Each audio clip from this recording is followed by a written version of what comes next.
Hi friends, welcome to Sam institute daily current affairs. April 3, 2024లో ఉన్నటువంటి current affairs discuss చేద్దాం. April 3, 2024లో ఉన్నటువంటి important current affairs చూస్తే, water bells అనే కార్యక్రమానికి ఆంధ్రప్రదేశ్ రాష్ట్ర విద్యాశాఖ అమలు చేస్తుంది. కేరళ రాష్ట్రం తర్వాత ఎండల తీవ్రత నేపథ్యంలో పాఠశాలల్లో ప్రతి గంటకు ఒకసారి వాటర్ని బ్రేక్ ఇచ్చే విషయంలో కేరళ తర్వాత వాటర్ బిల్స్ కార్యక్రమాన్ని ఆంధ్రప్రదేశ్ రాష్ట్రం ప్రభుత్వం ప్రారంభిస్తుంది. మరి ఆ వాటర్ బిల్స్ సంబంధించిన సమాచారం తెలుసుకుందాం. దాంతోపాటుగా రినవబుల్ ఎనర్జీ సోర్సెస్, సాంప్రదాయేతర ఇంధన వనరులు ఉన్నాయి. మరి ఈ సాంప్రదాయేతర ఇంధన వనరులపైన ఒక నివేదిక ఇవ్వడం జరిగింది భారత ప్రభుత్వం. మరి అలాంటి నేపథ్యంలో మరి ఆ సాంప్రదాయేతర ఇంధన వనరులపైన మనం డిస్కస్ చేద్దాం. అంటే సౌరశక్తి, పవనశక్తి ఇవన్నీ కూడా మనకు సాంప్రదాయేతర ఇంధన వనరులు అని చెప్పేసి అంటాం. మనం ఇలా వాడుకుంటున్నాం. ఇంకా ఏ రాష్ట్రాలు ఇందులో ముందంజలో ఉన్నాయి ఇలాంటి విషయాలపైన అనమాట. మరి 33 సంవత్సరాల సుదీర్ఘంగా రాజ్యసభ సభ్యుడిగా పనిచేసినటువంటి ఆర్థికవేత్త, ఆర్బీఐ మాజీ గవర్నర్, మాజీ ఆర్థిక శాఖ మంత్రి, భారత మాజీ ప్రధాని మన్మోహన్ సింగ్ గారు రాజ్యసభ సభ్యుడిగా రిటైర్మెంట్ తీసుకోవడం జరిగింది, పదవి విరమణ చేయడం జరిగింది. 33 సంవత్సరాల సుదీర్ఘమైనటువంటి ఒక రాజ్యసభ సభ్యుడిగా ఉన్నటువంటి మన్మోహన్ సింగ్. దానికి సంబంధించిన విశేషాలు చూద్దాం. వాన్పో సంగం ప్రాంతం మన న్యూస్లో ఉంది. జమ్మూ కాశ్మీర్లోని మరి వాన్పో సంగం ప్రాంతం ఒక వ్యూహాత్మకమైనటువంటి ఒక ఎత్తుగడకి ఆ విధంగా ఇంపార్టెన్స్ ఉంది. ఈ ఒక వార్తల్లో ప్రదేశంగా ఉంది వాన్పో సంగం ప్రాంతం. దానిపైన విశేషాలు చూద్దామండి. మరి జుడిత్ సుమిన్వా తులూకా, ఎవరండి వారు? Judith Suminwa Tuluka. మరి జుడిత్ సుమిన్వా తులూకా న్యూస్లో ఉన్నారు. ఏ విషయంలో న్యూస్లో ఉన్నారు వార్తల్లో వ్యక్తిగా చూద్దాం. అండ్ సంజయ్ నాయర్, వీరు ఒక సంస్థకి అధ్యక్షుడు కావడం జరిగింది. మరి ఏ సంస్థకు వీరు అధ్యక్షుడు అయ్యారో చూద్దాం. అంతేకాకుండా 2023-24 ఆర్థిక సంవత్సరంలో భారతదేశంలో రక్షణ రంగ ఉత్పత్తులు అనేది ఎగుమతులు పెరిగినాయి.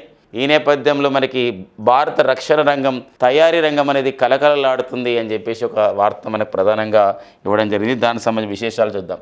మరి ఇక కరెంట్ అఫైర్స్ డీటెయిల్కి వెళ్తే వాటర్ బిల్స్ అండి. మరి ఏంటంటే ఇక్కడ వాటర్ బిల్స్ అని చెప్పేసి అంటే ఇక్కడ పాఠశాలల్లో మరి ఇక్కడ ఎండల మనకు మొత్తానికైతే ఇప్పుడు ఈ సీజన్లు అనేది చాలా ఎండలు అనేది పెరుగుతున్న నేపథ్యం. అంటే మార్చి నుండి పెరిగాయి, ఇప్పుడు ఏప్రిల్లో మరింతగా తీవ్రస్థాయికి చేరడం జరుగుతున్న నేపథ్యం. ఇంకా మే నెల ఉంది, జూన్లో కూడా వర్షాలు వస్తున్న సందర్భం. మరి ఇలాంటి నేపథ్యంలో భారతదేశంలోని తొలిసారిగా కేరళ రాష్ట్రం ఇలా వాటర్ బెల్స్ లేదా వాటర్ బ్రేక్ అనే పేరుతో ప్రతి గంటకు ఒకసారి బెల్లు కొడుతూ ఉంటారు. పిల్లలు వెళ్ళి ఏం చేస్తారు, వాటర్ తాగడం లేదా తమ బాటిల్లో ఉన్న వాటర్ తాగడం అనేది జరుగుతుంది అనమాట. ఇది మరి ఎండల తీవ్రత నుండి కాపాడుకోవడం, డీహైడ్రేషన్ నుండి కాపాడుకోవడం అనే ఒక ప్రధానమైన ఉద్దేశంతో మరి కేరళ రాష్ట్ర ప్రభుత్వం ఈ నిర్ణయం తీసుకోవడం జరిగింది. మరి కేరళ తర్వాత వాటర్ బెల్స్ కార్యక్రమానికి ఇప్పుడు ఆంధ్రప్రదేశ్ రాష్ట్ర ప్రభుత్వం ఆంధ్రప్రదేశ్ విద్యాశాఖ నిర్ణయం తీసుకోవడం జరిగింది. మరి ఎండల తీవ్రత నేపథ్యంలో ప్రతి గంటకనమాట 8 గంటల 45 నిమిషాలకు ఒకసారి బెల్లు, పొద్దున్న 10 గంటల 50 నిమిషాలకు అండ్ 11 గంటల 50 నిమిషాలకు. ఎందుకోసం అంటే ఒంటిపూట బడులు ఉన్నాయి కాబట్టి అలాంటి నేపథ్యం అనమాట. కాబట్టి ఇది ఒక ఇంపార్టెన్స్గా మనం చూసుకోవాలి. కేరళ రాష్ట్రం తర్వాత వాటర్ బిల్స్ కార్యక్రమానికి శ్రీకారం చుట్టినటువంటి రాష్ట్రం ఏది అని చెప్పేసి అంటే ఏ రాష్ట్రం అనేది ఆంధ్రప్రదేశ్ రాష్ట్రం. ఇంకా ఆంధ్రప్రదేశ్ రాష్ట్రం సంబంధించిన విద్యా విషయం గురించి చెప్తే మరి 2024-25 విద్యా సంవత్సరంలో ఆంధ్రప్రదేశ్లో ఒక ఐబీ తరహా విద్యా విధానం అంటే ఇక్కడ ఇంటర్నేషనల్ బాకలారియట్ అని చెప్పేసి అంటాం. మరి ఇంటర్నేషనల్ బాకలారియట్ అనే ఒక విద్యా విధానాన్ని తీసుకొస్తున్నట్టు కూడా మనకి ప్రకటించడం జరిగింది ఆంధ్రప్రదేశ్ రాష్ట్ర ప్రభుత్వం. అంతేకాకుండా జాతీయ విద్యా విధానం అంటే నేషనల్ ఎడ్యుకేషన్ పాలసీ మరి 2020 నుండి 2020 పేరుతో పిలువబడుతున్నటువంటి నేషనల్ ఎడ్యుకేషన్ పాలసీ ఓకేనా 5+3+3+4 అనే విధానంతో పిలువబడుతున్నటువంటి నేషనల్ ఎడ్యుకేషన్ పాలసీ విద్యా వ్యవస్థలో మరి మధ్యప్రదేశ్ రాష్ట్రం తర్వాత జాతీయ విద్యా విధానాన్ని అమలులోకి తెచ్చినటువంటి రాష్ట్రంగా ప్రకటించుకున్న రాష్ట్రం వచ్చేసి ఇక్కడ మనకి ఏంటంటే ఆంధ్రప్రదేశ్ రాష్ట్రం. అలాంటి నేపథ్యం తీసుకొని మరి అంతేకాకుండా విద్యా వ్యవస్థలో ఇన్ఫ్రాస్ట్రక్చర్కి ఆ విధంగా ఇంపార్టెన్స్ ఇవ్వాలనే ఉద్దేశంతో నాడు నేడు అనే కార్యక్రమానికి శ్రీకారం చుట్టి పాఠశాలల్లో మౌలిక సదుపాయాల కల్పన చేసినటువంటి రాష్ట్రం కూడా మరి ఆంధ్రప్రదేశ్ రాష్ట్రం అని చెప్పేసి గుర్తుపెట్టుకోండి. ఇలా వాటర్ బిల్స్ కార్యక్రమం అనేది ఆంధ్రప్రదేశ్లో అమలవుతున్న నేపథ్యం. ఇక నెక్స్ట్ వచ్చేసి మనకి కేంద్ర గణాంకాల మంత్రిత్వ శాఖ అంటే ministry of the statistics and programme implementation అని చెప్పేసి అంటాం. ఈ శాఖ వాళ్ళు సాంప్రదాయేతర ఇంధన వనరులపై అంటే ఇక్కడ రినవబుల్ ఎనర్జీ సోర్సెస్ అని చెప్పేసి అంటాం. మరి ఈ రినవబుల్ ఎనర్జీ సోర్సెస్ పైన ఆరి అంటాం. సో వీటిని పవన విద్యుత్ కానీ, జల విద్యుత్ కానివ్వండి, సౌర విద్యుత్, ఇవన్నీ కూడా మరి ఇలాంటి సాంప్రదాయేతర ఇంధన వనరులపైన ఒక నివేదిక ఇవ్వడం జరిగింది. సో మరి ఏంటా నివేదిక అని చెప్పేసి అంటే ఇక్కడ ఓన్లీ సాంప్రదాయేతర ఇంధన వనరుల ద్వారా మన భారతదేశంలో 21.9 లక్షల మెగావాట్లను ఉత్పత్తి చేసే ఒక విద్యుత్తును ఉత్పత్తి చేసే అవకాశం ఉంటుంది. 21.09 lakhs of the megawatts of the ఒక మనకి ఎలక్ట్రిసిటీని ప్రొడ్యూస్ చేసే అవకాశం ఉంటుంది. మరి ఇలాంటి వాటిని మనకి ఇవ్వడం జరిగింది. మరి 2013-14 సంవత్సరంలో మన దేశంలో తలసరి కరెంటు వినియోగం అనేది 698 యూనిట్లు అయింది. బట్ 2022-23 సంవత్సరానికి వచ్చేసరికి మన భారతదేశంలో తలసరి కరెంటు వినియోగం అనేది 1015 యూనిట్లకు చేరిందండి. 1015 అంటే పెరిగింది. మరి దీనికి పెరిగింది కాబట్టి, వినియోగం పెరిగింది కాబట్టి ఉత్పత్తి కూడా పెరగవలసినటువంటి అవసరం ఉంటుంది. మరి దేశంలో థర్మల్ విద్యుత్ కేంద్రాలు అంటే ఇక్కడ సో కోల్ ద్వారా, బొగ్గు ద్వారా ఏదైతే విద్యుత్ ఉత్పత్తి అవుతుందో మనం దాన్ని థర్మల్ విద్యుత్ అని చెప్పేసి అంటాం. మరి దేశంలో థర్మల్ విద్యుత్ కేంద్రాల ద్వారా ఉత్పత్తి అయినటువంటి ఒక మొత్తం కూడా విద్యుత్ ఎంత అంటే ఇక్కడ ఒక 100% అనుకుంటే అందులో 77.18% థర్మల్ విద్యుత్ ద్వారా విద్యుత్ ఉత్పత్తి అవుతుంది. అండ్ సాంప్రదాయేతర ఇంధనం ఈ రినబుల్ ఎనర్జీ సోర్సెస్ ద్వారా మనకి ఎంత అంటే 20.34% అనేది ఇక్కడ సో విద్యుత్ అనేది ఉత్పత్తి అవుతుంది. మరి 2023 నాటి డేటా తీసుకున్నట్లయితే 2023-24 ఆర్థిక సంవత్సరం డేటా తీసుకున్నట్లయితే భారతదేశంలో పవన విద్యుత్ అండ్ సౌర విద్యుత్ విషయంలో చూసినట్లయితే ఏ రాష్ట్రం ఎక్కువగా ఈ యొక్క విండ్ ఎనర్జీని తర్వాత సోలార్ ఎనర్జీని ఉత్పత్తి చేస్తుందని ఇక్కడ రాజస్థాన్ రాష్ట్రం ఉత్పత్తి చేసినటువంటి పవన మరియు సౌర విద్యుత్ వచ్చేసి 22,398 మెగావాట్లుగా ఉంది. మరి ఇక్కడ రాజస్థాన్ తర్వాత పవన మరియు సౌర విద్యుత్ ఉత్పత్తిలో రెండవ స్థానం నిలిచినటువంటి రాష్ట్రం వచ్చేసి గుజరాత్ 19,436 మెగావాట్ ఉంది. మన గతంలో కూడా మన రెగ్యులర్ క్లాసెస్ డిస్కస్ చేసుకోవడం జరిగింది. భారతదేశంలో 30 గిగావాట్ల సామర్థ్యం ఉన్నటువంటి అంటే ఎక్కువగా మన భారతదేశంలో ఎక్కువగా సౌర విద్యుత్ ఉత్పత్తి చేసినటువంటి రాష్ట్రంగా మాత్రం రాజస్థాన్ ఉంది. గతంలో గుజరాత్ ఉండేది, రాజస్థాన్ ఇప్పుడు అధిగమించినట్లయింది అనమాట. సో మొత్తం మనం చూసినట్లయితే ఇక్కడ 2022 మరి 23 సంవత్సరానికి గాను చూసినట్లయితే ఇక్కడ 14.03 లక్షల గిగావాట్ యూనిట్ల సంబంధించినటువంటి ఒక మనకి ఉత్పత్తి అవసరం ఉన్న నేపథ్యం ఉంది. సో మరి మొత్తం అంటే ఇంత ఉత్పత్తి అంటే 2022-23 ఆర్థిక సంవత్సరానికి మనం మొత్తం కూడా 14.3 లక్షల గిగావాట్ల యూనిట్లని ఈ యొక్క కరెంటును వాడడం జరిగిందనమాట. ఇందులో మరి 14.3 లక్షల గిగావాట్ల యూనిట్ల కరెంటు వాడితే మరి ఇందులో ఈ యొక్క ఏ రంగాలు ఎక్కువగా వాడాయి అంటే పరిశ్రమ రంగాలు 42%. అంటే మొత్తం ఒక 14.03 లక్షల గిగావాట్ల విద్యుత్ అనేది వాడితే మొత్తం కూడా 2022-23 సంవత్సరంలో ఓన్లీ పరిశ్రమల వాటా అంటే పరిశ్రమలు 42% పరిశ్రమలు యూజ్ చేసుకోవడం జరిగింది. పరిశ్రమల తర్వాత హౌస్ హోల్డ్స్ ఇండ్లు 26% యూజ్ చేసుకుంటే వ్యవసాయం 17% అనేది యూజ్ చేయడం జరిగింది. చూశారు చాలామంది మనం వ్యవసాయం ఎక్కువ యూజ్ చేస్తున్నామని చెప్పేసి అనుకుంటుంటారు. కాదని పరిశ్రమలు ఎక్కువగా ఉంది. ఇండ్లు రెండవ స్థానం 26% వాటను వాడుకుంది. అంటే మొత్తం యూనిట్లలో మొత్తం కరెంట్లలో అండ్ అంటే ఈ యొక్క విద్యుత్తులో వ్యవసాయం 17%, వాణిజ్య సంస్థలకు 8%, రైల్వే మనకి ఎందుకంటే విద్యుత్ ద్వారా నడిచే రైళ్లలో మనకు 2% అండ్ ఇతరంలో 5% అనమాట. అంటే ఇక్కడ గమనించాలి, ఇక్కడ మనకి ప్రతి కూడా పాయింట్ ఒక ఇంపార్టెంట్గా మనం చూసుకోవాలి. సాంప్రదాయేతర ఇంధన వనరులపైన కేంద్ర గణాంకాల మంత్రిత్వ శాఖ ఇచ్చిన నివేదిక ప్రకారం సరైనది లేదా సాంప్రదాయేతర ఇంధన వనరులపైన రినవబుల్ ఎనర్జీ సోర్సెస్ పైన ఇచ్చిన రిపోర్ట్ ప్రకారం 2022-23 ఆర్థిక సంవత్సరంలో ఎక్కువగా విద్యుత్తును వినియోగించుకున్నటువంటి రంగాలు ఏంటి సంబంధించినటువంటి అంశాలు ఏంటంటే పరిశ్రమలు ఎక్కువ వాటా పొందినాయి 42%, ఇల్లు అంటే ఇళ్లల్లో హౌజెస్లో 26% విద్యుత్ యూజ్ చేశారు మొత్తంలో. వ్యవసాయం అంటే ఇక్కడ చూడండి వ్యవసాయం 17% మరి ఒక వ్యవసాయ రంగం అనేది. వాణిజ్య సంస్థలు 8%, రైల్వే 2% అండ్ ఇతరంలో 5% అనమాట. ఇది మనకు ఒక నివేదిక మన కేంద్ర ప్రభుత్వం ఇవ్వడం జరిగిందనమాట. ఓకేనా, ఈ ప్రతి అంశం కూడా ఇందులో ఇంపార్టెంట్ అండి. సో మరి సుదీర్ఘమైనటువంటి ఒక ఆర్థికవేత్తగా పేరొందిన వారు సో మరి వారే మనకి మన్మోహన్ సింగ్ గారు. So Manmohan Singh reserve bank of India మాజీ గవర్నర్గా అంటే ఆర్బీఐలో గవర్నర్గా పనిచేయడం జరిగింది రిజర్వ్ బ్యాంక్ ఆఫ్ ఇండియాకి. అంతేకాకుండా పివి నరసింహారావు గారు భారత ప్రధానమంత్రిగా ఉన్నప్పుడు 1996లో పివి నరసింహారావు భారత ప్రధానిగా ఉన్నప్పుడు మనకి పివి నరసింహారావు మంత్రివర్గంలో సో ఎంతో క్రియాశీలకమైనటువంటి ఆర్థిక శాఖ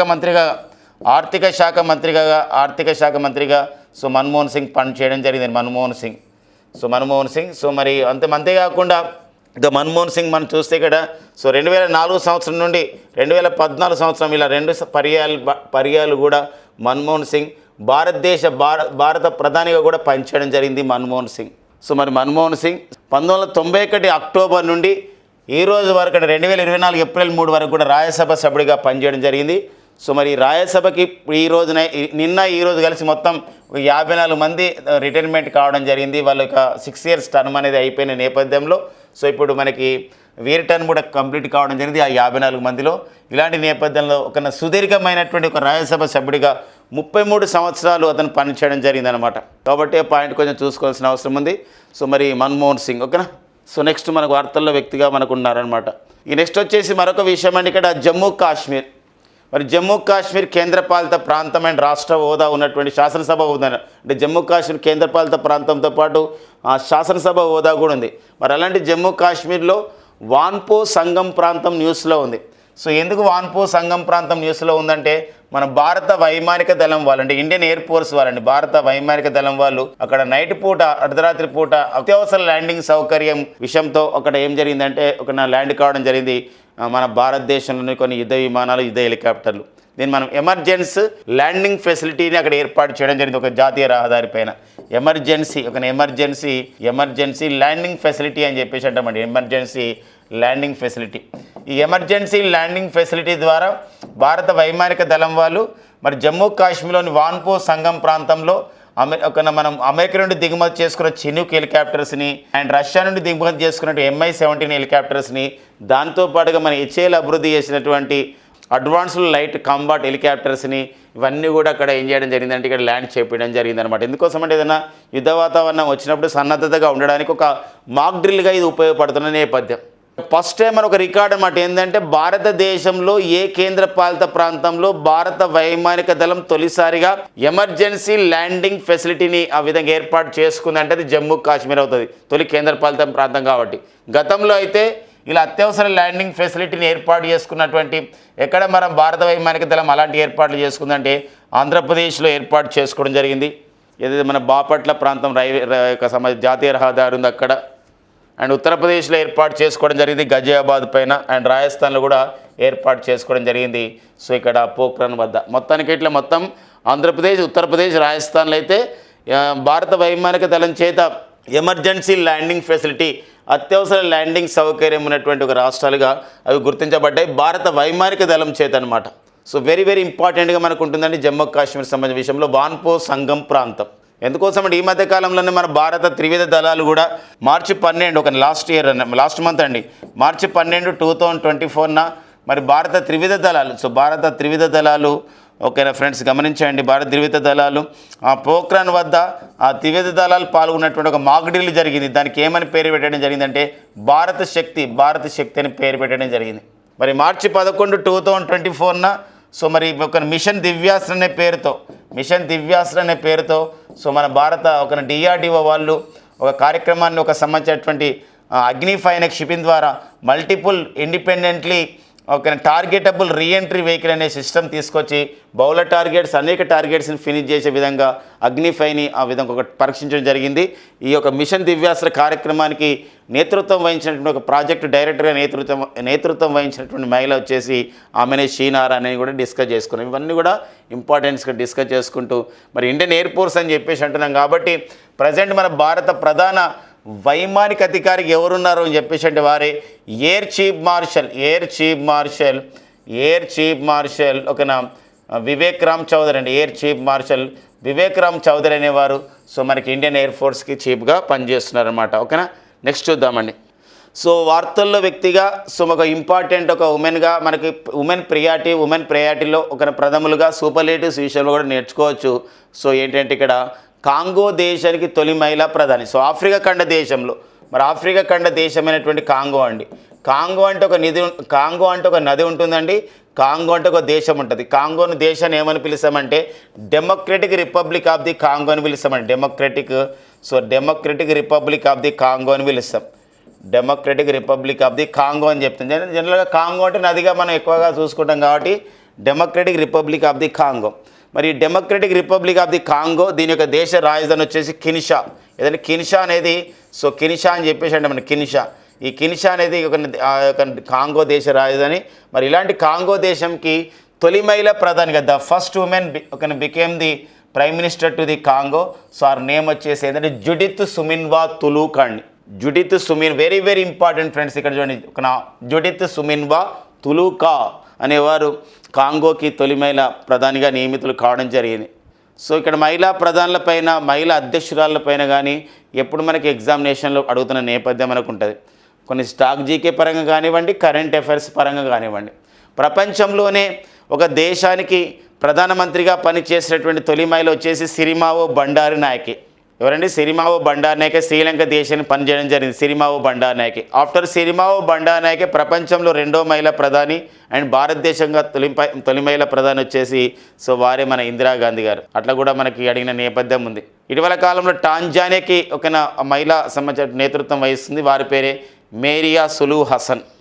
ఇలాంటి వాటిపైన ఈ మధ్య కాలంలో మనకి ఇక్కడ ఫిన్లాండ్ దేశానికి ప్రధానమంత్రిగా పనిచేసి తన పదవిని కూడా రాజీనామా చేయడం జరిగింది. వారి పేరు వచ్చేసి ఇక్కడ సనా మారిన్. చిన్న వయసులోనే ఫిన్లాండ్కి ప్రధానమంత్రిగా పనిచేయడం అండ్ ఒక రిజైన్ చేయడం కూడా జరిగింది. సో ఇలా కొందరు మహిళా సంబంధించినటువంటి ప్రధానమంత్రులపైన, మహిళా సమాజ అధ్యక్షురాలపైన కానీ అడుగుతున్నటువంటి నేపథ్యం మనకు ఉంటుందండి. ఓకేనా. నెక్స్ట్ మనం ఈ షేక్ హసీనా గారు, మీ అందరికీ తెలుసు, మన షేక్ హసీనా గారు బంగ్లాదేశ్కి సో ప్రధానమంత్రిగా ప్రస్తుతం పనిచేస్తున్నటువంటి మహిళ మన షేక్ హసీనా. సో అలాంటి వాటిని కూడా మనం ఇట్లా గుర్తుపెట్టుకోవాల్సిన అవసరం ఉంటుంది. మరి ఇక్కడ మనం కాంగో దేశం పైన, ఈ ఆఫ్రికా ఖండంలో ఉన్నటువంటి ఈ democratic of the republic of the Congo, గతంలో ఎబోలా వైరస్ని కూడా అక్కడ చవి చూస్తున్నారు, విపత్తుని ఎదుర్కొన్నారు గతంలో వీళ్ళు. మరి ఇలాంటి కాంగో దేశం రువాండా దేశంతో ఒక సరిహద్దు కలిగి ఉంది. ఈ కాంగో దేశం రువాండా దేశ సరిహద్దు మధ్యలోనే అక్కడ ఎంతో విలువైన ఖనిజాలు ఉన్నాయి. ఈ విలువైన ఖనిజాల గురించి ఈ రెండు దేశాల మధ్య ఎంతో ఒక కాంగో తూర్పు ప్రాంతంలో ఖనిజ సంపదకు పేరొందింది. ఆ దేశంతో ఎన్నో గొడవలు జరిగినాయి. అలాంటప్పుడు ఒక 70 లక్షల మంది నిరాశ్రయులయ్యారు, వలస వెళ్ళారు. ప్రపంచంలోనే ఇది అతిపెద్ద తీవ్రమైనటువంటి మానవతా సంక్షోభంగా ఐక్యరాజ్యసమితి గతంలోనే ప్రకటించడం జరిగింది. ఇలా మనకి కాంగో ఇలా న్యూస్లో ఉండడం జరిగిందనమాట. ఈ నెక్స్ట్ వచ్చేసి మనకు అసోచామ్ అండి. మన భారతదేశంలో పరిశ్రమల రంగం గురించి కృషి చేసినటువంటి సంస్థ వచ్చేసి ఇక్కడ ఏంటంటే అసోచామ్ సంస్థ. మరి ఇలాంటి అసోసియేమ్ సంస్థకి అధ్యక్షుడిగా ఎవరు నియమితులు కావడం జరిగిందంటే సో మరి సంజయ్ నాయర్ అండి. సంజయ్ నాయర్ నియమితులు కావడం జరిగింది. సో మరి సోరిన్ ఇన్వెస్ట్మెంట్ ఫండ్కి చైర్మన్గా అండ్ స్పైస్ జెట్ అనే సంస్థకి చీఫ్ ఎగ్జిక్యూటివ్ ఆఫీసర్ అండ్ చైర్మన్గా ఎండీగా పనిచేస్తున్న వారే సో ఎవరండి? సంజయ్ నాయర్. సో మరి అసోచామ్ సంస్థకి 2024 నుండి 2025 ఈ ఆర్థిక సంవత్సరానికి సో వీరు అధ్యక్షుడు కావడం జరిగింది సంజయ్ నాయర్. ఈ అసోచామ్ అని చెప్పేసి అంటాం. అసోచామ్ అంటే అర్థమైంది, దాని యొక్క అబ్రివేషన్ ఏంది అని చెప్పేసి అంటే ఇక్కడ అసోచామ్. సో మరి చూడండి, అసోచామ్ అంటే the associated chambers of the commerce industry of India అని చెప్పేసి అంటామండి. So associated chambers of the commerce industry of the India అని చెప్పేసి మనకు అంటాం. ఇది మనకు సంజయ్ నాయర్ యొక్క ఇంపార్టెన్స్ అండి మనకి. సో మరి అసోచామ్కి నూతన అధ్యక్షుడిగా నియమితులు కావడం జరిగింది. గుర్తుపెట్టుకోవాలి వార్తల్లో వ్యక్తిగా అపాయింట్మెంట్ విషయంలో. ఇక నెక్స్ట్ వచ్చేసి మనకి ఈరోజు మన భారతదేశం ఒకప్పుడైతే వివిధ దేశాల నుండి ఎన్నో సంబంధించినటువంటి రక్షణ ఉత్పత్తులు తీసుకొచ్చుకున్నది, ఇప్పుడు కూడా తీసుకొచ్చుకుంటున్నాం, కానీ తగ్గించినాం. ఈ మేక్ ఇన్ ఇండియా కార్యక్రమం ఏదైతే ఉందో భారతదేశంలో ఒక తయారీ విధానాన్ని ప్రోత్సహించాలమైన అవసరం ఉంది. అంతేకాకుండా ఐడిఎక్స్ అనే కార్యక్రమం కూడా మనకు చాలా తోడ్పడిందని చెప్పొచ్చు. ఎందుకోసం మన దేశం నుండి రక్షణ ఉత్పత్తులు మనం వివిధ దేశాలకు ఉత్పత్తి చేస్తున్నామంటే అమ్ముకుంటున్నాం లేదా ఎక్స్పోర్ట్ చేసుకుంటున్నాం అంటే ఐడిఎక్స్ అనే కార్యక్రమం 2018లో వచ్చింది. ఇన్నోవేషన్ డిఫెన్స్ ఎక్సలెన్స్ అని చెప్పేసి అంటాం. Innovation for the defence excellence అని చెప్పేసి అంటామండి. ఇన్నోవేషన్ ఫర్ డిఫెన్స్ ఎక్సలెన్స్ అని చెప్పేసి అంటాం. Defence excellence. మరి ఇలాంటి కార్యక్రమం ద్వారా మనం ఒక 2018 కార్యక్రమం ద్వారా సో మనకి రక్షణ రంగం ఎగుమతులు ఆ విధంగా ప్రోత్సాహం జరుగుతుంది. మనం మొన్న డిస్కస్ చేసుకోవడం జరిగింది. ఇప్పుడు ఆకాశ క్షిపణి ఉంది. సో ఆకాశ క్షిపణి అయితే తొలిసారిగా మనం ఇప్పుడు మన DRDO అభివృద్ధి చేసినటువంటి ఆకాశ క్షిపణి భారత్ డైనమిక్స్ లిమిటెడ్ వాళ్ళ తయారు చేసినటువంటి ఒక ఆకాశ క్షిపణి అంటే ఉత్పత్తి చేసిన ఆకాశ క్షిపణిని మనకి ఇప్పుడు ఆర్మేనియా దేశానికి సో కొనుగోలు చేసిన సందర్భం. అంతేకాకుండా భారత రష్యాలు సంయుక్తంగా అభివృద్ధి పరిచినటువంటి ఏదైతే బ్రహ్మోస్ క్షిపణి ఉందో బ్రహ్మోస్ క్షిపణిని ఆల్రెడీ ఫిలిప్పైన్ దేశానికి సో కొనుగోలు చేసుకోవడం జరిగింది, ఎక్స్పోర్ట్ చేయడం జరిగింది. మరి ఇలాంటి నేపథ్యంలో 2023-24 ఆర్థిక సంవత్సరంలో మన భారతదేశంలో తయారైనటువంటి రక్షణ రంగ ఉత్పత్తులు అనేది ఎగుమతుల యొక్క విలువ ఎంత అంటే ఇక్కడ 21,083 కోట్ల రూపాయలండి. 21,083 కోట్ల రూపాయలు ఒక ఎగుమతులను ఆ విధంగా సాధించడం జరిగింది మనం. మరి 2022-23 సంవత్సరంలో చూసినట్లయితే 15,918 కోట్ల రూపాయలను ఎగుమతి చేయడం జరిగింది. ఓన్లీ మనకు హైదరాబాద్లో ఉన్నటువంటి మరి ఒక రక్షణ శాఖ పరిధిలో పనిచేస్తున్న సంస్థ భారత్ డైనమిక్స్ లిమిటెడ్ ద్వారా ఈ యొక్క ఎగుమతుల ద్వారా వచ్చినటువంటి టర్న్ ఓవరే ఎంత అయిందంటే ఈసారి మనకు 2,350 కోట్ల టర్న్ ఓవర్కి చేరడం జరిగిందనమాట. భారత్ తయారు చేసినటువంటి మన DRDO అభివృద్ధి చేసినటువంటి మరి మిగతా సంస్థలు ఉత్పత్తి చేసినటువంటి ఏవైతే రక్షణ రంగ ఉత్పత్తులు ఉన్నాయో ఏ దేశాలకు ఎక్కువగా అమ్ముతున్నామంటే ఈజిప్ట్ దేశానికి, ఇటలీ దేశానికి, UAE దేశానికి, భూటాన్ దేశానికి, ఇథియోపియా, సౌదీ అరేబియా దేశాలకు మనం ఎగుమతులు చేస్తున్నాం. సౌదీ అరేబియా దేశాలకు ఎగుమతులు చేసుకుంటున్నాం. సో అదొక విషయం అండి. ఎందుకోసం అంటే కొన్ని వ్యూహాత్మకంగా ఉంటాయి, కొన్ని కాన్ఫిడెన్షియల్గా ఉంటాయి కాబట్టి ఏ ఉత్పత్తులు ఎవరికి పంపినామని చెప్పేసి కొన్ని మనకు తెలియదన్నమాట, తెలియనివ్వరు. సో ఇది మనకి అంటే తెలిసినప్పుడు కొన్ని ఇట్లా ప్రకటించినప్పుడు మాత్రమే మనం తెలుసుకుంటాం అంతే. ఇది మన రక్షణ రంగ తయారీ విషయంలో ఉన్నట్టు ఒక ఇంపార్టెంట్ డేటా అండి. సో ఇలా మనకు ఉన్నప్పటికీ కూడా మరొక సందర్భం ఉందండి. ఏంటంటే మనం ఇలా ఉన్నప్పుడు కూడా సిప్రీ డేటా ప్రకారం అయితే చూడండి, సిప్రీ డేటా ప్రకారం సిప్రీ అనే సంస్థ ఉందండి. సిప్రీ అంటే Stockholm International Peace Research Institute data ప్రకారం అయితే మనము 2021 నాటికి మనం చూసినట్లయితే ఇక్కడ 2019-21 మధ్యలో మన భారతదేశంలో మనం ప్రపంచంలో ఎక్కువగా మన ఆయుధ సంపత్తిని దిగుమతి చేసుకున్న దేశాల్లో మన భారతే ముందంజలో ఉంది. భారత్ తర్వాత సౌదీ అరేబియా దేశం ఉంది, సౌదీ అరేబియా దేశం తర్వాత ఖతార్ దేశం ఉంది. ఇలా ప్రపంచంలోనే మనం గమనించినట్లయితే ఎక్కువగా అంటే సిప్రీ ప్రకారం ఎక్కువగా మనం దిగుమతి చేసుకున్నాం ప్రపంచంలో. కానీ మనం కూడా ఇప్పుడు ఈ యొక్క ఐడెక్స్ అనే విధానం ద్వారా మన రక్షణ రంగ తయారీ అనేది కలకలలాడుతుందని కూడా మనం చెప్పొచ్చు అనమాట. ఆ డేటాని ఈ డేటాని మనం ఇట్లా కొంచెం కంపేర్ చేసుకోవాలి. ఇండియా సెల్ఫీ పాయింట్ అండి. సో మరి ఏంటి ఇండియా సెల్ఫీ పాయింట్గా పేరుంది. మనం సెల్ఫీ అంటే మనకు తెలిసి ఈ మధ్యకాలంలో అది మనకి ఎంతో పెరిగింది. ఇలాంటప్పుడు ఒక ఇండియా సెల్ఫీ పాయింట్ అనేది ఒకటి ఇటీవల బాగా పాపులర్ అయింది. ఏంటి ఎక్కడంటే అది జమ్మూ కాశ్మీర్లో ఉందండి. కాశ్మీర్లోని మరి LOC దగ్గర ఉంది. LOC అంటే లైన్ ఆఫ్ ది కంట్రోల్ అని పిలుస్తామండి. లైన్ ఆఫ్ ది కంట్రోల్ అంటాం. LAC అంటే line of the actual control అంటాం. మరి LOC లైన్ ఆఫ్ కంట్రోల్ అనేది ఎక్కడ ఉందంటే ఇక్కడ జమ్మూ కాశ్మీర్కి అండ్ పాకిస్తాన్ బార్డర్, అంటే ఇక్కడ భారత్ పాకిస్తాన్ మధ్య బార్డర్లో ఉండేది LOC. ఈ LOC దగ్గర అంటే దీన్ని మనం నియంత్రణ రేఖ అంటాం. కాశ్మీర్లో ఉంటుంది. ఈ నియంత్రణ రేఖకు సమీపంలో ఉరి అనే ప్రాంతం ఉంది. మనకు ఉరి అనే ప్రాంతం తెలుసు. గతంలో అక్కడ మనం సర్జికల్ స్ట్రైక్లు కూడా నిర్వహించడం జరిగింది. మరి ఉరి వద్ద ఉందన్నమాట.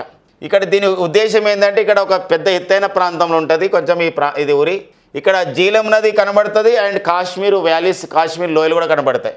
ఇక్కడ అంటే జమ్మూ కాశ్మీర్కు పర్యాటకులు పెరుగుతున్న నేపథ్యం ఉంది.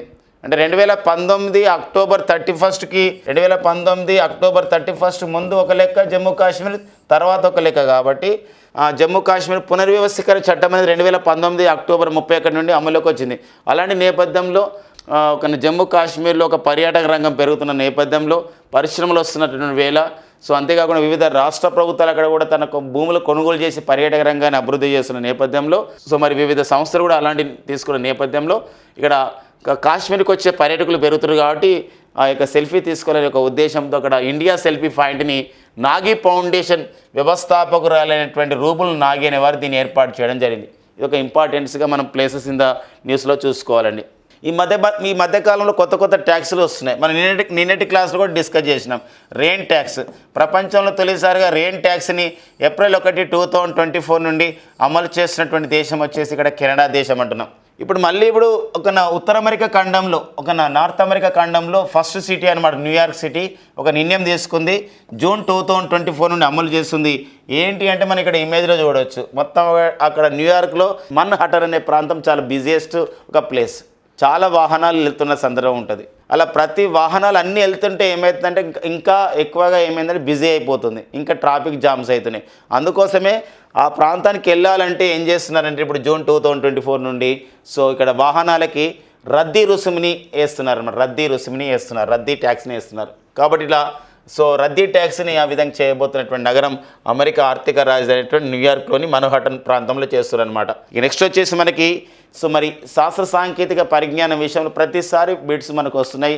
ఒక ఇలాంటి నేపథ్యంలో ఇక్కడ ఇంద్రా అనే యాప్ను ప్రారంభించడం జరిగిందండి. ఇంద్రా యాప్ మన భారత నావికాదళ అవసరాల గురించి, భారత నావికాదళంలో పనిచేసిన సిబ్బంది అవసరాల గురించి, ఎందుకోసం భారత నావికాదళంతో తీర ప్రాంత గస్తీ గురించి కానీ వివిధ జలంతర్గాములు బయలుదేరుతాయి, నౌకలు బయలుదేరుతాయి. అలాంటప్పుడు ఏమవుతుందంటే వాతావరణం ఎలా ఉంది తెలుసుకోవాలి, వాతావరణంలో మార్పులు ఎలా ఉన్నాయో తెలుసుకోవాలి, దానికి తగ్గట్టు తగిన చర్యలు చేపట్టడానికి ఉంటుంది అనమాట, తగిన భద్రతా చర్యలు చేపట్టడానికి. అలాంటి నేపథ్యంలో Indian navy directorate of the naval oceanology and meteorology ఈ సంస్థ అండ్ ఇంకొకటి మనకు ఒక గుజరాత్కు చెందినటువంటి సో బిసాగ్ అనే సంస్థ ఉంది. బిసాగ్ అంటే Bhaskaracharya national institute for space applications and Jio informatics అంటాం. ఇది గుజరాత్లో గాంధీనగర్లో ఉంటుంది. ఈ సంస్థ సంయుక్తంగా ఇంద్రా యాప్ను తయారు చేశారు. ఇది మనకి కొచ్చిలో ఉన్నటువంటి సదరన్ నావల్ కమాండ్ వాళ్ళు దీనికి ఎంతో సపోర్ట్ చేసి దీన్ని ఇప్పుడు ఇంప్లిమెంట్ చేస్తున్నారన్నమాట. కాబట్టి వెరీ ఇంపార్టెంట్గా ఉంటుంది ఇంద్రా యాప్. సో మరి చాలా ఇంపార్టెంట్ ఇంద్రా యాప్ అనేది దేనికి సంబంధించిందంటే ఇక్కడ వాతావరణాన్ని అధ్యయనం చేయడానికి సో మరి ఇంద్రా యాప్ అనేది తోడ్పడుతుంది అనమాట. ఓకేనండి, ఎవరికి ఉపయోగపడుతుంది? భారత నావికాదళ అవసరాలను తీరుస్తుందండి. భారత నావికాదళ అవసరాలను తీరుస్తుంది అనమాట. నావికాదళ అవసరాలను తీరుస్తుంది ఈ యొక్క ఇంద్రా యాప్ అని గుర్తుపెట్టుకోండి. ఇక మిగతా ఈ మధ్య కాలంలోనే మన ఐఎండి అంటే ఇక్కడ ఒక ఇండియన్ మెటీరియలాజికల్ డిపార్ట్మెంట్ 1875 సంవత్సరంలో ఏర్పాటు చేయబడ్డ సంస్థ. ఇప్పుడు మన వాతావరణం గురించి తెలుసుకోవడానికి మనం మౌసం అనే యాప్, గ్రామ్ మౌసం అనే యాప్ను కూడా ప్రారంభించడం జరిగింది. 150 సంవత్సరాలు పూర్తి చేసుకున్న సంస్థ మన భారత వాతావరణ శాఖ. మరి ఇలాంటి ఐఎండికి ప్రెసిడెంట్ డైరెక్టర్ జనరల్గా పనిచేస్తున్న వారు వచ్చేసి మృత్యుంజయ మహాపాత్ర పనిచేస్తున్నారు. మరి ఇండియన్ నేవీ అంటున్నాం కాబట్టి ఇండియన్ నేవీకి ప్రెసిడెంట్ దానికి చీఫ్ ఆఫ్ ది నేవీ స్టాఫ్గా పనిచేస్తున్న వారు అడ్మిరల్ ఆర్ హరికుమార్ అండి. ఎవరంటే అడ్మిరల్ ఆర్ హరికుమార్ అనేవారు పనిచేస్తున్నారు. ఈ మధ్యకాలంలో సైన్స్ అండ్ టెక్నాలజీ అప్డేట్స్ చాలా వస్తున్నాయండి. ఎందుకోసం అంటే కొత్త యాప్లు వస్తున్నాయి. ఈ మధ్యకాలంలో ఆర్టిఫిషియల్ ఇంటెలిజెన్స్తో మరి సాఫ్ట్వేర్ ఇంజనీర్ కూడా, అంటే ఒక సాఫ్ట్వేర్ ఇంజనీర్ ఎలాంటి డేటా ఇస్తే డేటా ఇచ్చినప్పుడు కానీ ఒక ప్రాజెక్ట్ ఇచ్చినప్పుడు ఎలా చేస్తాడో ఆర్టిఫిషియల్ ఇంటెలిజెన్స్తో ఒక విధంగా నడిచే పనిచేసే ఒక సాఫ్ట్వేర్ డెవలపర్ కూడా జరిగిందనమాట. ఒకటి సాఫ్ట్వేర్ ఇంజనీర్ డెవలప్ కూడా చేశారు. ఆర్టిఫిషియల్ ఇంటెలిజెన్స్తో ఒక సాఫ్ట్వేర్ ఇంజనీర్ వచ్చిరనమాట. మనిషి కాదండి, ఆర్టిఫిషియల్ ఇంటెలిజెన్స్తో పనిచేస్తుంది ఈ సాఫ్ట్వేర్ ఇంజనీర్. దాని పేరు ఏం పేరు అంటే ఇక్కడ డెవిన్ అనే పేరు పెట్టుకున్నాం సాఫ్ట్వేర్ ఇంజనీర్ పేరు. ప్రపంచంలో తొలిసారిగా ఆర్టిఫిషియల్ ఇంటెలిజెన్స్తో పనిచేసే సాఫ్ట్వేర్ ఇంజనీర్ పేరు డెవిన్ అయితే, ఇప్పుడు మన భారతదేశంలో కూడా ఆర్టిఫిషియల్ ఇంటెలిజెన్స్తో నడిచే పనిచేసే ఒక సాఫ్ట్వేర్ ఇంజనీర్ని తయారు చేయడం జరిగింది. దానికి ఏమని పేరు పెట్టుకోవడం జరిగిందంటే దేవిక అని పేరు పెట్టడం జరిగిందండి. ఇవన్నీ కూడా మనం డిస్కస్ చేసుకోవాల్సిన అవసరం ఉంటుందండి. గత ప్రీవియస్ క్లాసెస్ కూడా డిస్కస్ చేసుకోవడం జరిగింది. ఇక నెక్స్ట్ వచ్చేసి మనకి స్పోర్ట్స్ అప్డేట్లో మనం డిస్కస్ చేసినట్లయితే ఇక్కడ సుమిత్ నగల్ అనే మన భారతీయుడు ఉన్నాడండి. మరి ఈ సుమిత్ నగల్ అనేవారు ఎవరు అని చెప్పేసి అంటే ఇతను భారత టెన్నిస్ క్రీడాకారుడు. సో ఇండియన్ టెన్నిస్ పేరండి, భారత టెన్నిస్ క్రీడాకారుడు. మరి ఇటీవల కాలంలో న్యూస్లో ఉన్నారు టెన్నిస్ ప్లేయర్ అనేటువంటి ఇతను. ఎలా న్యూస్లో ఉన్నాడంటే ఇతను మరి ఏటీపీ అంటాం. ఏటీపీ అంటే association of the tennis professionals అని చెప్పేసి అంటాం. కానీ టెన్నిస్లో వృత్తిపరంగా కృషి చేస్తున్నటువంటి సమాఖ్య మరి ర్యాంకులు ఇస్తూ ఉంటుంది వాళ్ళ ఆట తీరు పర్ఫార్మెన్స్ ఆధారంగా. సో 95వ ర్యాంకు సాధించడం జరిగింది ప్రపంచవ్యాప్తంగా మరి సుమిత్ నగల్ అనమాట. కాబట్టి సుమిత్ నగల్ ఏ క్రీడలో పేరొందిన వారంటే టెన్నిస్లో. ఎందుకో టెన్నిస్ పైన ఈ మధ్యకాలంలో మనకి రోహన్ బోపన్న ఎంతో న్యూస్లో ఉన్నాడండి. రోహన్ బోపన్న 43 సంవత్సరాల అతిపెద్ద వయసులోనే మాథ్యూ హెబ్డన్తో కలుపుకొని ఆస్ట్రేలియా దేశానికి చెందినటువంటి మాథ్యూ హెబ్డన్తో కలుపుకొని ఇతను ఆస్ట్రేలియా ఓపెన్ పురుషుల సింగిల్స్ టైటిల్ 2024 గెలుచుకోవడం జరిగింది. మొన్ననే మనకి మియామి ఓపెన్ పురుషుల డబుల్స్ టైటిల్ కూడా సేమ్ మాథ్యూ హెబ్డన్తో కలుపుకొని గెలవడం జరిగింది రోహన్ బోపన్న. అతను కూడా టెన్నిస్ క్రీడాకారుడు. ఓకేనా, నెక్స్ట్ చూద్దామండి. మైక్రోసాఫ్ట్ సంస్థ కొద్ది రోజుల నుంచి కూడా న్యూస్లో ఉంది. ఎందుకోసం అంటే మైక్రోసాఫ్ట్లో మైక్రోసాఫ్ట్లో విండోస్ విభాగం కానీ ఈ సర్ఫేస్ విభాగానికి కానీ సో నేతృత్వం వహించడానికి ఆ విధంగా ఎవరిని ఎన్నుకుంది అంటే పవన్ దావులూర్ అనే మన భారతీయుడు ప్రజెంట్ ఈ సంస్థకి అంటే మైక్రోసాఫ్ట్లోని విండోస్ అండ్ సర్ఫేస్ విభాగానికి నేతృత్వం వహిస్తున్నాడు. మొత్తం మైక్రోసాఫ్ట్ కంపెనీకి చీఫ్ ఎగ్జిక్యూటివ్ ఆఫీసర్గా చైర్మన్గా పనిచేస్తున్న వారైతే సత్య నాదెల్ల. మరి ఇలాంటి నేపథ్యంలో మరి మైక్రోసాఫ్ట్ అండ్ ఓపెన్ ఏఐ అంటే మైక్రోసాఫ్ట్ వాళ్ళు కూడా ఓపెన్ ఏఐలో కొంచెం ఒక పెట్టుబడులు పెట్టారు.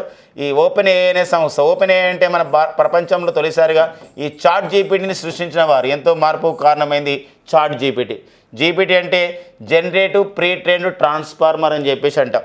మరి ఇలాంటి చాట్ జీపీటీ మైక్రోసాఫ్ట్ వాళ్ళు అంటే ఓపెన్ ఏఐ సంస్థలు, మైక్రోసాఫ్ట్ సంస్థ, ఈ రెండు సంస్థలు సంయుక్తంగా ఒక సూపర్ కంప్యూటర్ని తయారు చేస్తున్నాయి. ఇది కూడా ఆర్టిఫిషియల్ ఇంటెలిజెన్స్తో తయారు చేసే సూపర్ కంప్యూటర్ తయారు చేస్తున్నాయి. దానికి ఏమని పేరు పెట్టడం జరిగిందంటే ఇక్కడ స్టార్ గేట్ అని పేరు పెట్టడం జరిగిందని, స్టార్ గేట్ అని పేరు పెట్టడం జరిగింది అనమాట. వెరీ వెరీ ఇంపార్టెంట్ ఏ సంస్థలు తయారు చేస్తున్నాయని. ఓపెన్ ఏఐ, మరి ఓపెన్ ఏఐకి సీఈఓగా ప్రజెంట్ పనిచేస్తున్న వారు అతని వేసి శ్యామ్ ఆల్ట్మన్ అండి. ఎవరండి? శ్యామ్ ఆల్ట్మన్. మరి ఈ శ్యామ్ ఆల్ట్మన్ అనేవారు సో ఎవరు అని చెప్పేసి అంటే ఒక శ్యామ్ ఆల్ట్మన్ ఇతను ఈ మధ్య కాలంలో మస్తు న్యూస్లో ఉన్నాడు. టైమ్ మ్యాగజైన్ చేత CEO of the year 2023 CEO of the year 2023ని సో పొందిన వారు వచ్చేసి ఎవరంటే ఇక్కడ శ్యామ్ ఆల్ట్మన్. అదే Time magazine person of the year అవార్డుని ఎవరు పొందడం జరిగింది అని చెప్పేసి అంటే 2023కి ఆమెనే టేలర్ స్విఫ్ట్ అంటే ఎవరు అని చెప్పి అమెరికా గాయని. సో అంతేకాకుండా గ్రామీ అవార్డులలో 2024 గ్రామీ అవార్డులో మిడ్ నైట్ అనే ఒక album of the year Grammy award కూడా వీరికే రావడం జరిగింది, టేలర్ స్విఫ్ట్. సో ఈ నేపథ్యం గుర్తుపెట్టుకోరండి. సో వెరీ వెరీ ఇంపార్టెంట్ ఉంటుంది. ఈ నెక్స్ట్ ఎవరైతే వాటర్ విషయంలో అంటే నీటి పొదుపు విషయంలో కృషి చేయడం కానివ్వండి, నీటి యొక్క సమర్థవంతమైన నిర్వహణ విషయంలో కృషి చేయడానికి కానీ వీళ్ళకి ఒక అవార్డు ఉంటుందండి. అంటే ది ఎనర్జీ రిసోర్స్ ఇన్స్టిట్యూట్ అనే సంస్థ and United Nations Development Programme India విభాగం వాళ్ళు అండ్ యూనియన్ జలశక్తి మినిస్టర్ వాళ్ళు అంటే కేంద్ర జలశక్తి మంత్రిత్వ శాఖ వాళ్ళు సంయుక్తంగా వాటర్ సస్టైనబిలిటీ అవార్డు అంటే నీటి సుస్థిరాభివృద్ధి అవార్డు అంటారు. నీటి యొక్క సుస్థిర పురస్కారం అంటారు. 2023-24 సంవత్సరానికి గాను ఇక్కడ జల సుస్థిర అవార్డు లేదా వాటర్ సస్టైనబిలిటీ అవార్డు 2023-24 సంవత్సరానికి ఎవరికి ఇవ్వడం జరిగిందంటే కేఎస్ గోపాల్ గారికి ఇవ్వడం జరిగింది. మరి హైదరాబాద్లో మరి కేఎస్ గోపాల్ గారు సెంటర్ ఫర్ ఎన్విరాన్మెంట్ కన్సర్న్స్ అనే సంస్థకి నిర్వహణ చేస్తున్నారు అన్నమాట. మరి excellence in water use efficiency agriculture sector అంటే ఇక్కడ ఈ యొక్క వ్యవసాయంలో మనకేంటంటే వాటర్ అనేది వేస్ట్ కాకుండా అగ్రికల్చర్ సెక్టార్లో వ్యవసాయంలో వాటర్ వేస్ట్ కాకుండా అతను ఒక కొత్త విధానం కనిపెట్టాడు. డ్రిప్ ఇరిగేషన్లో మరికొత్త విధానం, దాన్ని మనం ఏమంటారంటే స్వర్ డ్రిప్ అంటారు. ఈ స్వర్ డ్రిప్లో ఏంటంటే వాటర్ అనేది డైరెక్ట్గా వేర్లకే చేరుతాయి అన్నమాట, ఒక మొక్క యొక్క వేర్లకే చేరే విధానం. ఆ నేపథ్యంలో ఈ అవార్డు అనేది ఇవ్వడం జరిగింది. సో వెరీ ఇంపార్టెంట్గా ఉంటుందండి. మరి జలశక్తి శాఖ మంత్రిగా ప్రజెంట్ మనకి గజేంద్ర సింగ్ షెకావత్ ఉండడం జరిగింది అనమాట. ఓకేనా, నెక్స్ట్ చూద్దామండి. ఇక నెక్స్ట్ వచ్చేసి మనకి సోహో మిషన్ అంటారండి. సోహో మిషన్ ఏంటండి? సోహో మిషన్ అంటే ఇదొక అబ్జర్వేటర్ అనమాట. ఇది ఏంటి మనకేందంటే ఇక్కడ సూర్యుడి యొక్క అంతర్నిర్మాణము అండ్ సూర్యుడిలో వచ్చే మార్పులపైన అధ్యయనం చేయడానికి ఈ సోహో మిషన్ని పంపించడం జరిగింది యూరోపియన్ స్పేస్ ఏజెన్సీ వాళ్ళు అండ్ నాసా వాళ్ళు. ఎప్పుడో మరి 1995లో డిసెంబర్ 2న ప్రయోగించారు. అయితే ఇది సూర్యుడి దగ్గర ఆ విధంగా అధ్యయనం చేస్తున్న క్రమంలో ఒక 5,000 ఒక తోకచుక్కను అంటే 5,000 అంటే గతంలో 4,999 తోకచుక్కలకి ఏం చేసి ఫోటో తీసింది. ఇప్పుడు 5,000 తోకచుక్కను అంటే 5,000 తోకచుక్కకు ఆ విధంగా ఏం చేసాం ఫోటో తీసి పంపించడం జరిగింది అనమాట. అలా మనకు న్యూస్లో ఉంది. కాబట్టి సోహో అంటే ఏంటంటారంటే సోలార్ ఈలియోస్పిరిక్ అంటారండి. ఈలియోస్పిరిక్ అబ్జర్వేటర్ అంటాం. ఈలియోస్పిరిక్ అంటే మనకి ఈలియం అనేది ఎక్కువగా ఉంటుంది కదా సౌర వాతావరణంలో, సూర్య వాతావరణంలో, కాబట్టి ఈలియోస్పిరిక్ దాని అబ్జర్వేటర్ అనమాట. అది మన సోహో మిషన్. నాసా వాళ్ళంటే national aeronautics space administration, America యొక్క అంతరిక్ష పరిశోధన సంస్థ, యూరోపియన్ స్పేస్ ఏజెన్సీ వాళ్ళు ఇది సంయుక్తంగా చేయడం జరిగిన విషయం గుర్తుపెట్టుకోండి. సో చాలా ఇంపార్టెంట్ అండి ఈ విషయం. ఎందుకోసం అంటే ఉమ్మడి ప్రాజెక్టు మనకు అడుగుతున్న నేపథ్యం ఉంటుంది. ఇప్పుడు వెరీ సూన్ మనము మన ఇస్రో వాళ్ళు అండ్ మన ఇండియన్ స్పేస్ రీసెర్చ్ ఆర్గనైజేషన్ వాళ్ళు, నాసా వాళ్ళు కూడా ఇలాంటి ఒక ప్రయోగం చేయబోతున్నారు. నిసార్ అనే ప్రాజెక్ట్ చేయబోతున్నారు త్వరలోనే. నిసార్ అంటే NASA, ISRO synthetic aperture radar అని చెప్పేసి అంటే మన నాసా, ఏంటంటే నాసా అండి, ఐ అంటే ఇస్రో, ఎస్ అంటే ఏంటంటే సింథటిక్ అంటారు. సింథటిక్ అపర్చర్ రాడార్ అని చెప్పేసి అంటామండి. అపర్చర్ రాడార్ అని చెప్పేసి అంటాం. నెక్స్ట్ చూద్దామండి. ఇక నెక్స్ట్ వచ్చేసి మనకి భారతదేశ సంస్కృతి, సాంప్రదాయాలు, పండుగలు, తర్వాత శాస్త్రీయ నృత్యాలు ఇవి ఖచ్చితంగా మనకు అడుగుతున్న నేపథ్యం ఉంది. మనం లాస్ట్ క్లాస్లో డిస్కస్ చేసినాం. అమెరికాలో న్యూయార్క్లోని టైమ్స్ స్క్వేర్ వద్ద ఒక పెరిని నృత్య ప్రదర్శన చేయడం జరిగిందని, ఇటీవల కాలంలో మోహిని అట్టం అనేది సోలో డ్యాన్స్ మహిళలు మాత్రమే చేస్తారు, పురుషులకు కూడా అవకాశం ఇవ్వాలని చెప్పేసి నిర్ణయించిన విధానం కేరళలో. ఇలాంటి నేపథ్యంలో ఇప్పుడు బోహాంగు బిహు అనే ఫెస్టివల్ ఉందండి. బోహాంగు బిహు ఫెస్టివల్ ఇది ఒక స్ప్రింగ్ ఫెస్టివల్గా మనం పిలుస్తాం. ఇది ఒక పంటలు వేసే కాలంలో జరిపే ఒక ఫెస్టివల్గా పిలుస్తాం. ఇది ఒక 7 రోజులు ఆ విధంగా పాటు నిర్వహిస్తున్నారు. మరి ఈ సంవత్సరంలో ఏప్రిల్ 14 నుండి 20 2024 ఈ ఉత్సవాన్ని అంతా ఏ రాష్ట్రం నిర్వహించబోతుందంటే అస్సాం నిర్వహించబోతుంది. ఈ బిహు ఫెస్టివల్ అండ్ బిహు పండుగ ఉంటుంది, అండ్ బిహు డ్యాన్స్ కూడా ఉంటుంది అని గుర్తుపెట్టుకోండి. ఇక్కడ చూడండి, బిహు డ్యాన్స్ కూడా ఉంటుంది. లాస్ట్ టైం అయితే గౌహతిలో జరిగినటువంటి బిహు డ్యాన్స్ అనేది గిన్నీస్ బుక్ ఆఫ్ ది రికార్డులో కూడా వెళ్ళడం జరిగిందనమాట. సో కాబట్టి ఆ పాయింట్ గుర్తుపెట్టుకోవాలి డాన్సెస్ విషయంలో. ఎందుకోసం అంటే ఈ మధ్య కాలంలోనే మన గుజరాత్కు చెందినటువంటి గార్బా డ్యాన్స్ అనేది యునెస్కో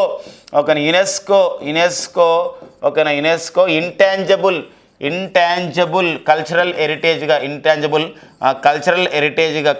హెరిటేజ్గా అది గుర్తించబడినటువంటి నేపథ్యం అనేది మనకు కనబడింది. ఇది మన భారతదేశంలో యునెస్కో చేత గుర్తించబడినటువంటి 15వ మానవాళి వర్ణనాతీత సాంస్కృతిక వారసత్వ ఉత్సవం అని చెప్పేసి అంటారు, ఇంటాంజిబుల్ కల్చరల్ హెరిటేజ్ ఫెస్టివల్ని. ఓకేనా, అట్లా గుర్తుపెట్టుకోవాలి. ఇప్పుడు బోహాంగ్ బిహు ఫెస్టివల్ అన్నా, రొంగలి బిహు ఫెస్టివల్ అన్నా, ఈ బిహు డ్యాన్స్ అని ఇవన్నీ ఎక్కడ ఉంటాయంటే ఇక్కడ అస్సాంలో ఉంటుంది. ఓకేనండి. చౌ డ్యాన్స్ కూడా ఎక్కడ ఉంటుందంటే అది కూడా అస్సాంలోనే బాగా ఫేమస్ అనమాట. ఓకేనండి. ఇవన్నీ మనకి ఏప్రిల్ 3, 2024లో ఉన్న ముఖ్యమైన కరెంట్ అఫైర్స్ అండి. Thank you friends and all the best.